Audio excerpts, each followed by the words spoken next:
৩২টি সিনেমাকে ১৩ কোটি টাকা অনুদান দেওয়ার সিদ্ধান্ত নিয়েছে তথ্য ও সম্প্রচার মন্ত্রণালয়। এর মধ্যে ১২টি পূর্ণ দৈর্ঘ্য চলচ্চিত্রের জন্য ৯ কোটি আর ২০টি স্বল্প দৈর্ঘ্য চলচ্চিত্রের জন্য ৪ কোটি টাকা বরাদ্দ রাখা হয়েছে।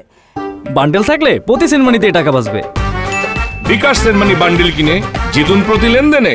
এবার প্রতিটি পূর্ণ দৈর্ঘ্য চলচ্চিত্র নির্মাণের জন্য ৭৫ লাখ এবং স্বল্প দৈর্ঘ্য চলচ্চিত্রের জন্য ২০ লাখ টাকা করে অনুদান দেওয়া হয়েছে। এবার সরকারি অনুদানে ছবির চিত্রনাট্য জমা দেওয়ার শেষ সময় ছিল এপ্রিলে। পূর্ণ দৈর্ঘ্য শাখায় ১৮৯টি এবং স্বল্প দৈর্ঘ্য শাখায় ১৪০টি ছবির চিত্রনাট্য জমা পড়ে।